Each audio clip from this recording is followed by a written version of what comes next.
Hey, so again, now into the next lesson, which is slightly different from a lot of the other lessons in this module and even in this course. It is talking about writing and filming reviews. So your whole journey will start with one experience. Literally, that experience is from the time you were born. The progression of your lifelong learning journey will start with one book. Your progress will be reflected by the work that you do daily. All the different experiences you have in your life shape who you are now and who you will be in the future and how you will be living your life. So every single action affects you. I'm telling you this now because my lifelong learning journey started with one book.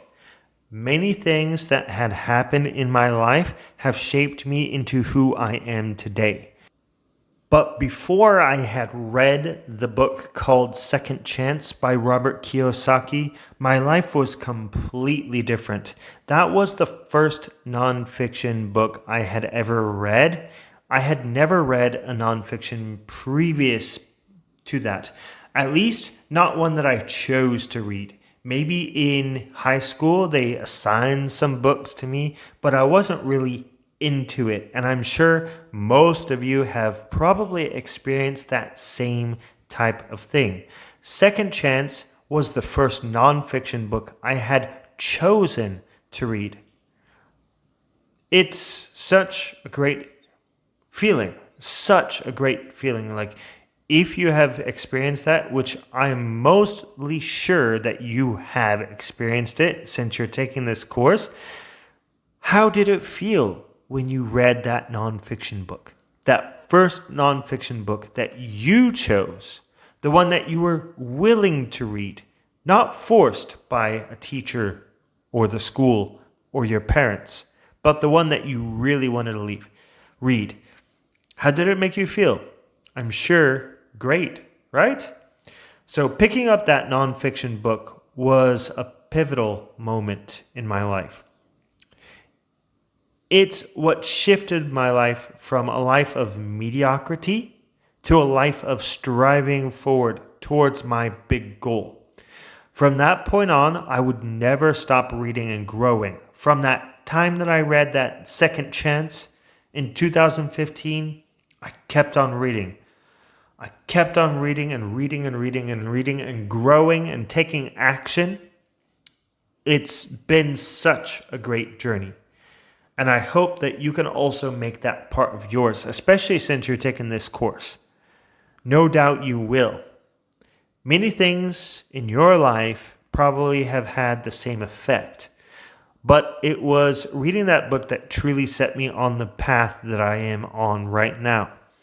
If it weren't for that book, you wouldn't even be watching this lesson on this online course right now. I guarantee it. I mean, we don't know where I would be because we cannot go back in the past and see alternate reality or anything like that. But I have no doubt in my mind that I would be in a completely different place right now if it weren't for that book. So you also can think about that, right? Think back to that first nonfiction book you read and think about how your life would be different if you had not read that book. Think about it for a second, right? I don't know what your answer is, but if you want to tell me later, you can definitely tell me through email. But yeah, after I read this first book, I made a few reviews of it on Facebook. I shared on, it was just Facebook I shared.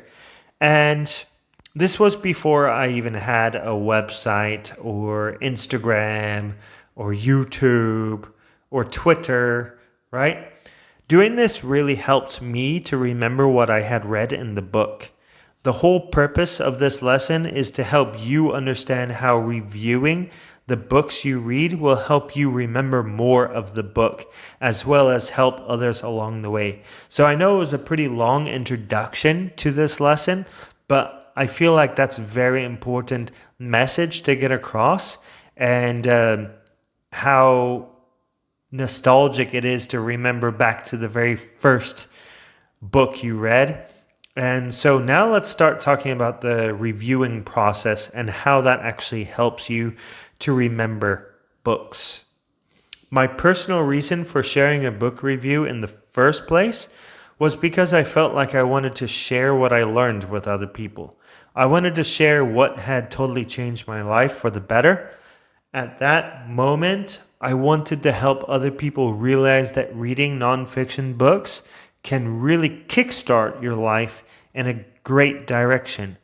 So, my little hobby back in 2015 grew one review at a time, believe it or not. I mean, that's such a great origin story, right? Just reviewing this one book. And now, look, this online course, accountability group. So really, you think back to that first book that you read and think about how much you've grown since then and what you've built. So yes, definitely. I'm not saying that you have to follow in my footsteps though and become exactly like me. No, you are your own person, and I'm sure you have plenty of other interests other than books. You probably have many, right? So you can use books as a tool, as an advantage to improve those other aspects of your life. But you can also share your expertise, share the books that you read. People are going to love it, People are going to learn from it. And even if you only have a very small following of people who love to see your reviews, you are helping that small amount of people to become better people. It really does feel great to share with other people. It feels great to share what you've learned and help other people grow at the same time. Even if you're not a writer or you feel uncomfortable in front of a camera, I recommend at least trying it. Writing is not necessarily a lot easier than filming a video, but at least you don't have to be in front of a camera if you are camera shy. So give it a try and see how you like it. And like I said, it has benefits for your memory. You are going to be amazed about the benefits. And if you ever forget, you can always go back to your review to check out what you had written. So that's another great point of doing reviews. And that's not just it. There are several other benefits to making reviews, whether it's writing or making video. You'd be amazed about the benefits. Practicing your writing and making a video, those will improve your writing skills and your video making skills, your editing skills, your speaking skills. This will help you to communicate a whole lot better with people. I know it has helped me a whole lot, and just feeling very comfortable in front of other people, talking, even a big, large crowd, it's not a problem, right? So you get used to speaking to people. Even though you're making a video, you kind of pretend like you are speaking to people, and you will get very used to it. It will become a whole lot more natural for you. If you're not already good at doing this, right? You could be very good at doing this. So if you are, it's just that much more practice. And if you aren't, then it's something that you can improve on. We all can improve on it. So making reviews about books is not just about making reviews. It's also about learning a different skill, which could trickle into other parts of your life. If you're writing, you will improve your vocabulary and the way you communicate. If you're making a video, you will improve the way that you communicate in person, verbally.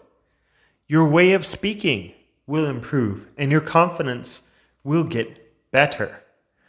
If you're going to write a book in the future, writing reviews helps you to improve every aspect of your writing. Even with a WhatsApp message or a comment on Facebook or Instagram or a blog post, whatever it may be, you improve your writing skills by practicing. When creating videos for your YouTube or IGTV, you'll have to learn best how to edit the videos and design the thumbnails. You'll also learn how to create catchy headlines and descriptions, as well as some SEO meta tags. These are all very valuable skills, which can become very handy in the future, maybe even in a new job, a job offer, or a freelance side hustle. The opportunities are endless almost. YouTube itself can be a lucrative side hustle as well. If you build it up over time, you can monetize that channel. If people love it, you can monetize it. You can create other channels because you've practiced doing reviews all the time. You could create a channel about travel. You could create a channel about food. I mean, it's so exciting.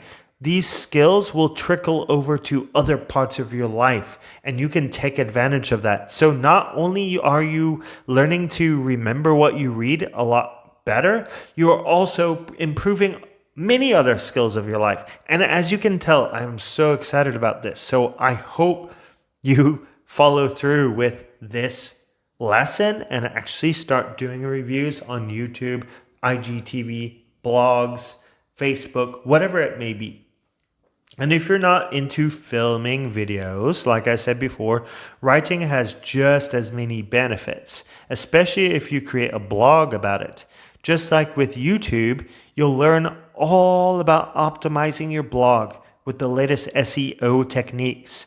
With years of writing experience under your belt and a blog full of useful reviews and other articles, if you do all of this, you could potentially use these skills as side hustles. You could monetize your blog, as in being a copywriter. You could be a copywriter too, or a journalist. Who knows? You might even write your own book based on your experiences. Writing reviews will help you step by step to improve your skills if you want to go in this direction. If you don't, that's okay. It also helps with your memory about the particular book, like I mentioned. So there's no doubt in my mind that if you take up reviewing books, even as just a hobby, where you're not doing it like too seriously, but you're having fun, I genuinely hope that you make reviewing books a habit after you finish each book that you read. Like I mentioned before, you don't even need to make your review extensive. It could be pretty short. It might only take you 10 to 15 minutes to write up a 300-word review, maybe even less. So that's, 10 to 15 minutes that's well worth your time. You can always go back to that review to remind yourself what you thought of it. And it's also helping others out if you share it on social media. So next, I've provided 7 questions you can answer while reviewing a book if you have never done it before. So these 7 questions will be a very useful guideline. And even if you have reviewed a book before, you can try to use these questions while making your next review and see how it works out. And it's just a basic outline. It's just a basic format, right? So if you want to change some of these questions or add to it, add a little bit of your own flavor, then you can definitely go ahead and do that. But yeah, this basic format provides enough information for your readers and yourself. So how to review a book. Number 1, why do you want to review books? Why do you want to read this book? Could be replaced with that. Number 2, who is it for? Number 3, what is the author's aim or problem? Number 4, what are the major takeaways? Maybe you can mention 3 or 4, maybe 5, but don't go too far beyond 5. is my recommendation. Number 5, are the takeaways practical in your opinion? And 6, how will you implement those takeaways? And number 7, lastly, is what's the overall rating of that book? Now, let's get a little exercise in here. So I would like you to write or even film, if you want to, a short review of any book you've read in the past or the one that you're reading now and that you will finish soon, and follow the format that I gave you before. Send that review to matt@bookmatic.com. I'm excited to read your reviews or watch your reviews. Very excited to see what you have. And then I can give you some pointers and some tips and just help you out with anything you need help with. And hopefully this is something that you enjoy doing. So yeah, just let me know in the email when you send your review if this is something that you might carry on in the future. And after you've done that, go ahead and move on to the next lesson. See you there.